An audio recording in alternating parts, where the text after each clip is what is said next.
یا ایھا الذین آمنوا کتب علیکم الصیام کما کتب علی الذین من قبلکم لعلکم تتقون، اے ایمان والو تم پر بھی روزہ فرض کیا گیا ہے جیسے کہ تم سے پہلے لوگوں پر کیا گیا تھا تاکہ تمہارے اندر تقویٰ پیدا ہو جائے۔ تقویٰ کسے کہتے ہیں؟ لفظی معنی ہے بچنا، گناہ سے بچنا، حرام کام سے بچنا، حرام چیز کھانے سے بچنا، حرام خوری سے بچنا، حرام کاری سے بچنا، یہ بچنا۔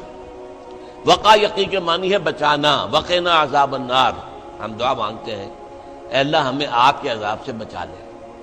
تو وقا یقی بچانا، اتقا یتقی بچنا، خود بچنا، تاکہ تم بچ سکو، تمہارے اندر تقویٰ پیدا ہو جائے، تم اللہ کی نافرمانی سے بچو، گناہوں کے ارتکاب سے بچو، حرام خوری سے بچو، اس لیے تمہارے اوپر روزہ فرض کیا گیا۔ اب اس کی حکمت کو سمجھیے۔ دیکھیے ایک ہے ہماری خودی، ہماری انا۔ جب میں کہتا ہوں میں، تو میں سے مراد کیا ہے؟ یہ ہاتھ میرا ہے، یہ پاؤں میرے ہیں، یہ آنکھیں میری ہیں، یہ سر میرا ہے، یہ جسم، میں کون ہوں؟ میں کی حقیقت ذرا مختلف ہے، انا، خودی، سیلف۔ ایک ہے ہمارا حیوانی وجود، اس حیوانی وجود میں وہی سارے تقاضے موجود ہیں جو حیوانات کے اندر ہیں۔ ہر حیوان کھانا جو ہے اسے چاہیے، انسان کو بھی چاہیے۔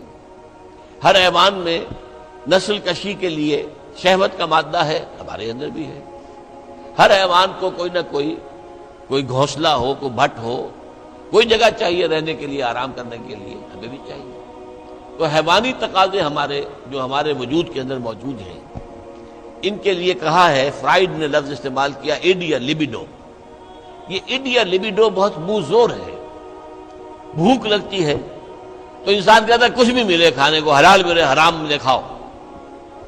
شہوت کا جذبہ جب جاگ اٹھتا ہے، برانگیختہ ہو جاتا ہے، تو پھر وہ تو چاہتا ہے تسکین ہونی چاہیے میری شہوت کی، جائز ناجائز، حلال حرام، صحیح غلط سب چھوڑو اس کو۔ اس کے لیے کنٹرول پیدا کرنا، ضبط نفس، کہ آپ اپنے نفس پر کنٹرول کر سکیں، نفس آپ پر حاوی نہ ہو جائے، جو اس کا حکم دے، جو بھی وہ حکم دے آپ اس کی پیروی کریں، نہیں، نفس کو اپنے قابو میں رکھیں، اپنی مرضی کے مطابق اسے چلائیں۔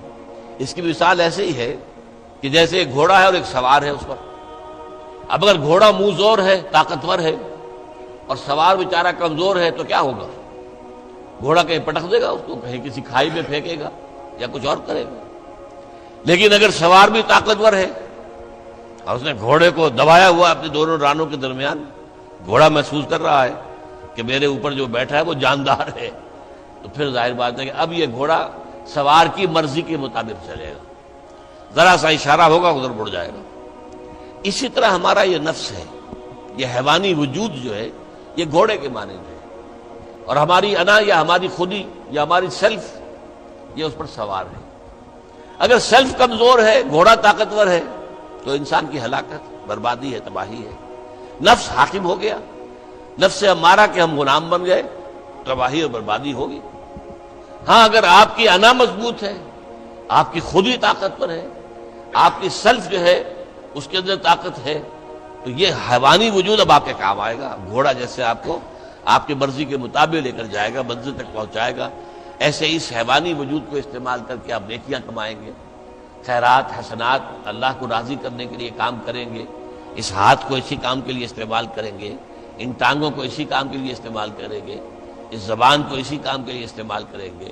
تو یہ ہے اگر آپ کا کنٹرول نفس پر ہے، اس کا نام ہے ضبط نفس۔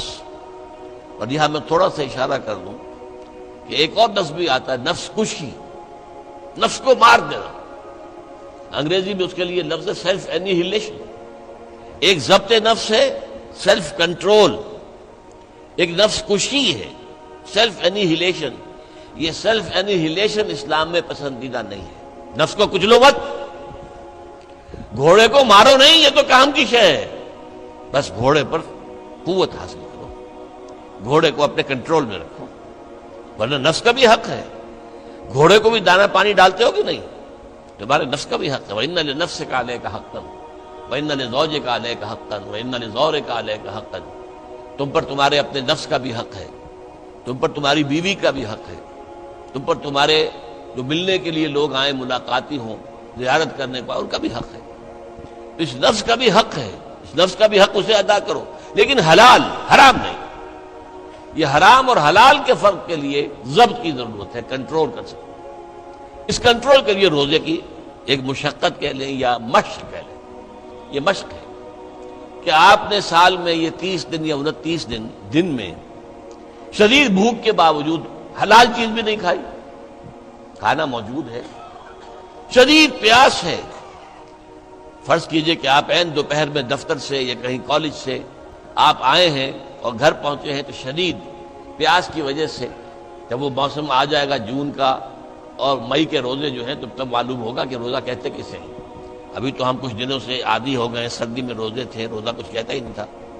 اب بھی ذرا ہے، کچھ تھوڑا سا رنگ دکھا رہا ہے، لیکن اکتوبر کا مہینہ ہے، اس میں وہ گرمی تو نہیں ہے نا۔ لیکن ہو سکتا ہے کہ اس وقت اگر روزہ ہو تو گلے کے اندر کانٹے پڑے ہوئے ہوں گے پیاس کی وجہ سے، اور گھر میں پہنچے تو معلوم ہے پانی موجود ہے، فریج موجود ہے، ٹھنڈا پانی موجود ہے، برفاب اور بھی ڈرنکس موجود ہیں، روح افزا کی بوتل رکھی ہوئی ہے، نہیں پینی۔ کیوں؟ اللہ کی اجازت نہیں۔ یہ مشق آپ 30 دن کریں گے تو اس سے توقع ہے کہ آپ کے اندر یہ صلاحیت پیدا ہو جائے کہ بقیہ 11 مہینے حرام تو نہ کھائیں، ایک مہینے حلال بھی نہیں کھایا اللہ کے حکم کی وجہ سے، تو حرام اللہ نے کیا ہے نا، اللہ کا حکم ہے۔ 11 مہینے یہ تقویٰ پیدا ہو جانا چاہیے، یہ طاقت تمہارے اندر پیدا ہونی چاہیے، یہ صلاحیت پیدا ہونی چاہیے کہ حرام میں منہ مت مارو، حرام سے اجتناب کرو۔ یہی وجہ دیکھیے، ذرا کڑوی بات آپ کو سنا رہا ہوں۔ فرض کیجئے ہیں روزے کی حالت میں آپ حرام کام کر رہے ہیں، کھانا تو نہیں کھا رہے، جھوٹ بول رہے ہیں تو حرام کام ہے، سودی کاروبار کر رہے ہیں حرام کام، رشوت لے رہے ہیں یا دے رہے ہیں حرام کام۔ عین روزے میں اگر یہ کام ہو رہا ہے تو پھر یہ روزہ بے معنی ہے۔ صرف کھانا پینا چھوڑ دیا تم نے، روزہ تو نہیں رکھا، یہ روزہ تو نہیں۔ حضور کی 2 حدیثیں آپ کو سنا رہا ہوں۔ من لم یدع قول الزور والعمل بہ، جس شخص نے جھوٹ بولنا اور جھوٹ پر عمل کرنا نہیں چھوڑا، فلیس للہ حاجۃ ان یدع طعامہ وشرابہ، تو اللہ کو کوئی ضرورت نہیں ہے کہ وہ کھانا پینا چھوڑ دے۔ جھوٹ بولنا نہیں چھوڑا عین حالت صوم میں، تو یہ صوم نہیں ہے، فاقہ ہے۔ تم نے کھانا پینا چھوڑ دیا، بس روزہ نہیں۔ نہ اس میں روزے کی حکمت پوری ہوگی، نہ روزے کی غرض و غایت پوری ہوگی، نہ روزے کی برکات، روزے کے انوار اس سے پیدا ہوں گے، بلکہ بس یہ ہے کہ آپ نے دن بھر میں فاقہ رکھا ہے، اللہ خیر صلی اللہ۔ اس طرح ایک اور حدیث میں آتا ہے، کم من صائم لیس من صیامہ الا الجوع، کتنے ہی روزہ رکھنے والے ایسے ہیں جنہیں اپنے روزے سے سوائے بھوک کے اور کچھ حاصل نہیں، بھوکا رہا بس، منہ بند کیے رکھا، باقی روزہ نہیں تھا وہ۔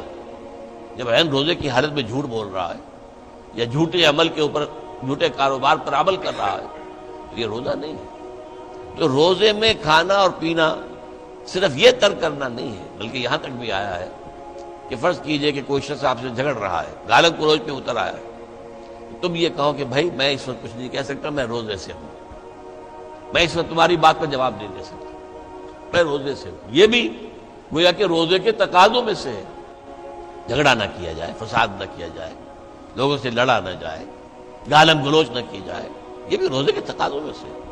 تو روزہ رکھا جائے پورے آداب کے ساتھ تو اس سے تقویٰ پیدا ہوتا ہے، اس میں کوئی شک نہیں۔ تو یہ ہے گویا کہ اولین سطح پر روزے کی حکمت، یا ایھا الذین آمنوا کتب علیکم الصیام کما کتب علی الذین من قبلکم لعلکم تتقون۔ اب آئیے اگلی منزل، کچھ عرصے کے بعد پھر رمضان کے روزے فرض کر دیے گئے۔ شہر رمضان الذی انزل فیہ القرآن ھدی للناس وبینات من الھدی والفرقان فمن شہد منکم الشہر فلیصم۔ رمضان کا مبارک مہینہ وہ ہے جس میں قرآن نازل ہوا،